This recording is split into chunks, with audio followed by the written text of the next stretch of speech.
I was pouring cereal for my daughter when my phone buzzed. A message from my mother lit the screen. No gifts this year, we're struggling. For a moment, I actually believed her. I told her it was okay that we didn't need anything. But a week later, before the sun even came up, everything shifted. A single notification revealed the truth she never meant for me to see, and the ground under our family finally cracked. What happened next didn't start with anger. It started with a 6-year-old whispering, "Did Grandma forget me again?" My name is Jenny, and if you walked into my apartment on any ordinary morning, you'd probably think my life was uncomplicated. The smell of toast, Lily's backpack half-zipped on the counter. Sunlight slipping through the blinds, everything looks calm from the outside. But families have a way of hiding storms behind neat curtains, and mine has always been good at that. I grew up in a home where attention moved in one direction, almost like gravity, straight toward my older sister Amanda. She didn't ask for it, not always, but it didn't matter. My mother's world seemed to orbit around her, every accomplishment amplified, every mistake softened. Meanwhile, I learned to make myself small to avoid adding one more thing to my parents' plate. My father, gentle but absent in his own quiet way, let the imbalance settle in, like dust no one bothered to wipe. It took becoming a mother myself to understand how dangerous that imbalance had been. When Lily came along, tiny, blinking, fiercely alive, I realized how deeply love shapes a child's understanding of themselves. I wanted her to feel chosen every single day, not compared, not overshadowed, chosen. For a while, I tried weaving my family into her life. Holiday visits, Sunday calls, little drawings she made for my parents that I mailed north to their house. And sometimes they responded with warmth, just enough to keep me hoping things might change. But the old patterns always resurfaced. My mother's attention drifted back to Amanda's kids, their soccer tournaments, their toy wish lists, their endless stream of cute stories my mother retold as if she were narrating a fairy tale. Lily listened quietly, her hands folded in her lap, smiling, even when the stories never included her. I noticed the moments that hurt her, the way her shoulders dropped when my mother forgot a promise, the way she asked whether Grandma liked her drawings. And each time I found myself softening the truth, telling Lily that grown-ups get busy, that love doesn't disappear just because someone forgets. But the truth is, forgetting becomes a habit. And in my family, it had already become a pattern long before Lily was born. Still, I kept giving them chances. I kept smoothing the edges. I kept believing the next holiday, the next phone call, the next small gesture might shift something. I had no idea a single text, 8 casual words about struggling, would be the moment everything finally stopped balancing on excuses, and the moment Lily and I began seeing the truth for what it really was. The week after my mother's message drifted into my phone, life moved on as if nothing had happened. Lily practiced a winter song for her school assembly. I wrapped up year-end reports at work. Snow gathered in soft piles along the sidewalks outside our building. Everything looked normal, steady, predictable. But I could feel something trembling beneath the surface, the way you sense a crack in a glass even before it splits. It happened on a Thursday evening, one of those quiet hours when Lily was coloring at the kitchen table and I was rinsing dishes. My phone buzzed again, and for some reason I glanced at it immediately. Maybe part of me was still hoping my mother would follow up with something softer, an apology, a promise to make it up to Lily later. Instead, I saw her name above a notification from social media. Mom added 32 new photos. I opened it, and the world sharpened into something cold. The first picture was a mountain of glossy shopping bags, designer logos stacked like trophies. The next were rows of toys, limited edition sets, electronic gadgets, plush animals half the size of Lily.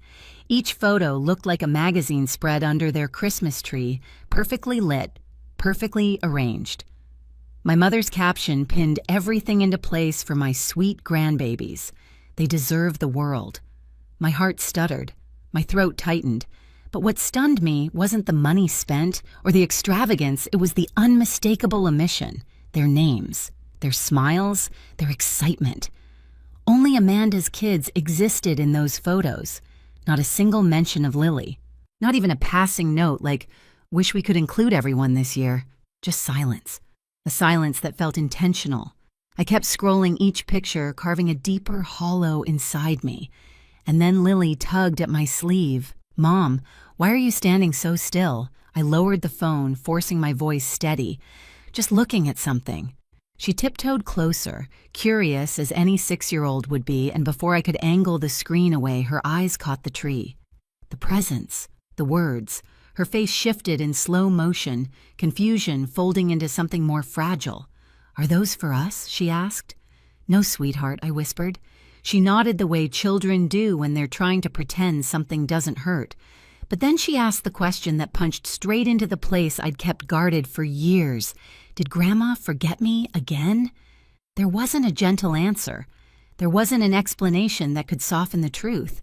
So I did the only honest thing. I pulled her into my arms and let silence speak for both of us. Inside that quiet, something flicked into focus.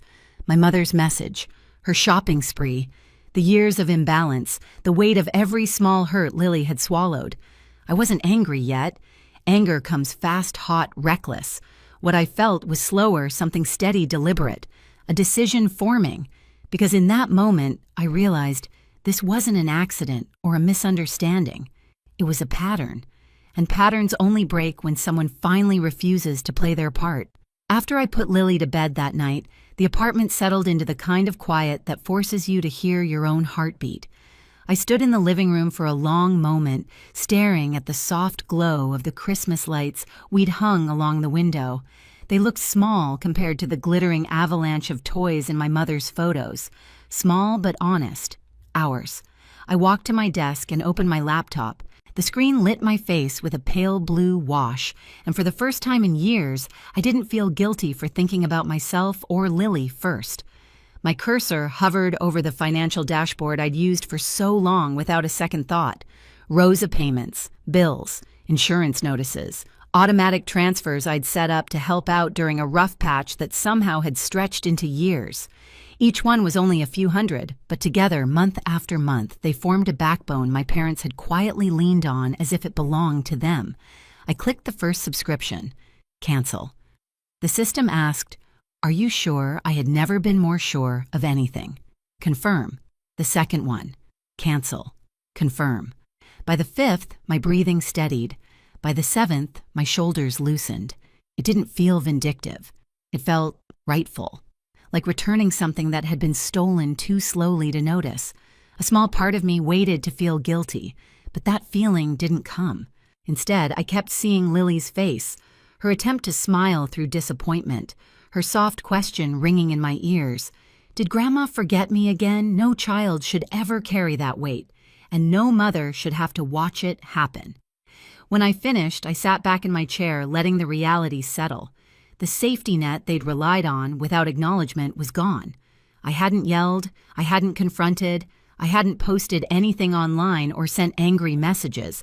I'd simply handed them back their responsibilities they should have been carrying all along. The next morning, I woke before my alarm. The air in the apartment felt different, lighter, as if a window had been opened during the night. As I made coffee, I wondered how long it would take before someone noticed. A few days, a week. Maybe they'd call my sister first, asking why the electric bill hadn't gone through. Maybe my mother would blame the bank or the system or anything except her own choices. But a part of me suspected it wouldn't take long. When people depend on something long enough, the absence becomes louder than the presence ever was. And I was right, because the very next morning, earlier than I would have believed, someone did notice.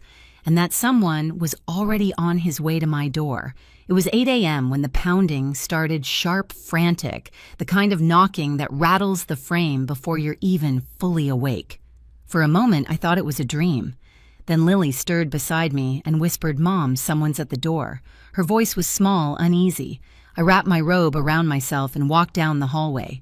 Each step seemed to thud in the same rhythm as the knocking. When I pulled back the curtain, I froze. My father was on the porch, still in his coat hair, unbrushed, his breath fogging the cold morning air. He looked afraid. Not annoyed, not confused afraid. "Jenny." He called the second he saw movement. "Open the door, please." I unlocked it slowly. "Dad." "What's going on?" He stepped inside without waiting for an invitation, rubbing his hands together as if he'd sprinted all the way here. Everything bounced, he said. Every bill. The electric, water, insurance, the payment for your mother's medication card, even the internet. All declined. The notices came in all at once. Your mother is losing her mind. I felt a strange calm wash over me like a lake smoothing over after a skipped stone. Okay, I said evenly. So what do you need from me? He stared at me, confused by my composure. Did something happen with the bank? Did your card get compromised? Why didn't anything go through this month? I let the question sit. Then I answered the only way that felt honest. Because I canceled the auto payments. He blinked. Once. Twice. The weight of my words sank in slowly like ice melting into cracks. You canceled them, yes. But why would you do that? His voice had an edge of desperation. My father was never confrontational, but fear pushed him closer to it now. I walked toward the kitchen, motioning for him to follow. Sit down, Dad. He did reluctantly, his hands clasped together as if in prayer or restraint. I poured him a glass of water and set it in front of him, the same way he used to place a cup of cocoa in front of me when I was little. Funny how the smallest gestures echo across time. Let me ask you something, I said. When was the last time you and Mom paid your own bills without any help from me? He hesitated. His mouth opened, then closed again. The silence answered for him. I've been covering everything for years, I continued. Bills, insurance, payments, transfers, all of it. We didn't. He faltered. We didn't expect you to keep doing it forever. It was temporary. I nodded slowly. Is that what Mom told you? Because she told me the same thing. For 3 straight years. He swallowed. Why didn't you say something sooner? I did, I replied. In small ways, I hinted. I asked questions. I brought it up gently because I didn't want to embarrass either of you. But every time Mom brushed it off or changed the subject or made me feel dramatic for even noticing. He looked down at his hands. The silence between us thickened. And then she told me I continued that she couldn't afford gifts for Lily this year. She said you two were struggling. She said money was tight. So I accepted it. I told her it was fine. My father nodded slowly as if this part aligned with what he understood. But a week later, I said, my voice tightening. Despite myself, she posted dozens of designer gifts online for Amanda's kids. He flinched not from the information, but from the way I said it, like the truth itself had sharp edges. I leaned back. So tell me, Dad, which part of that sounds like someone who needed me to carry their bills, and which part sounds like someone who wanted me to stay quiet while they spoiled one set of grandchildren and erased the other? He looked older in that moment, tired in a way I hadn't seen before, as if the lie had finally climbed onto his shoulders instead of mine. I didn't know, he whispered.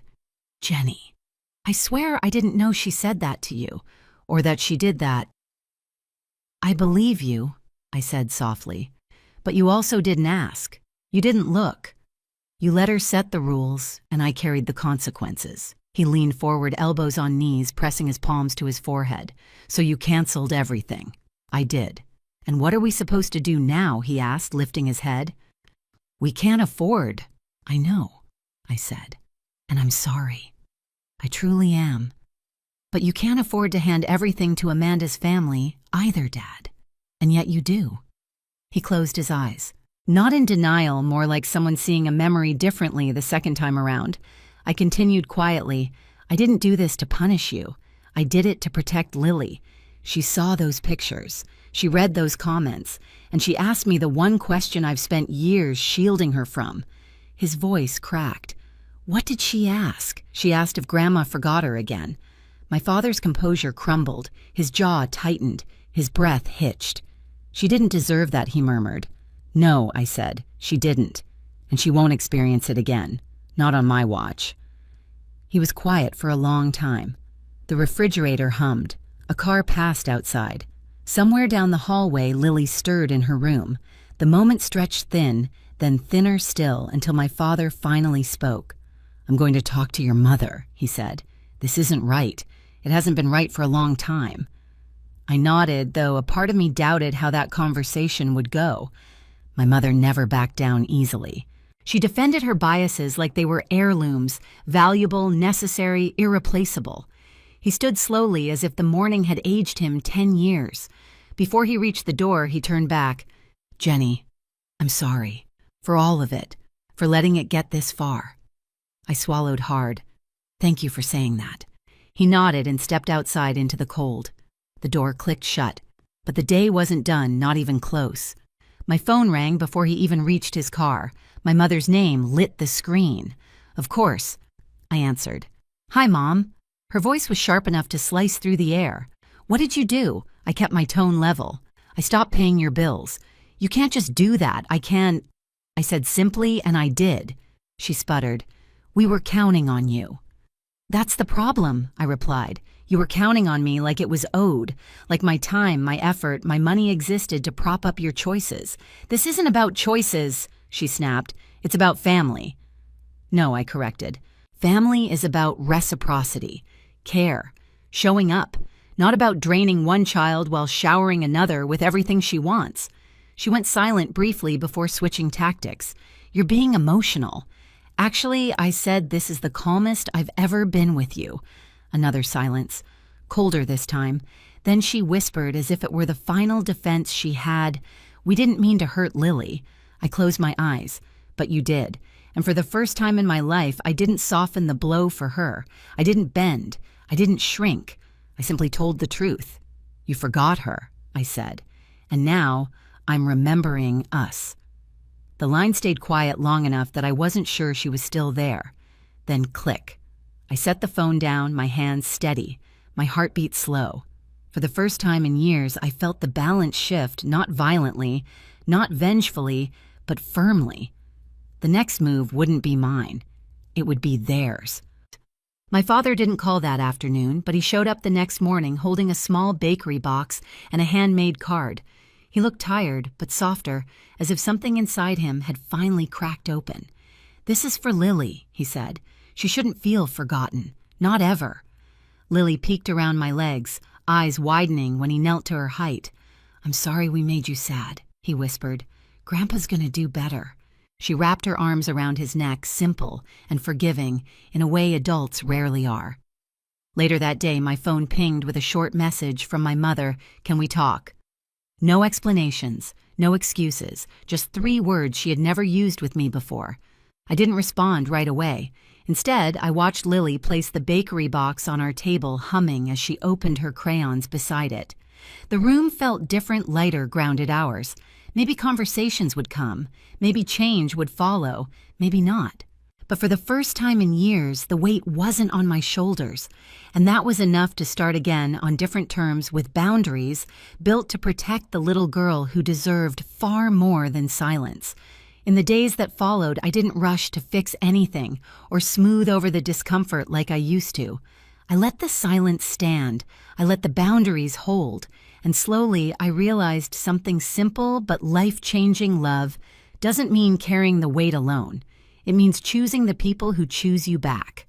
Lily laughed more. Our home felt steadier, and I felt maybe for the first time like I was writing the story instead of surviving it. If any part of this hit close to home, you're not alone. Share your story in the comments and subscribe so you don't miss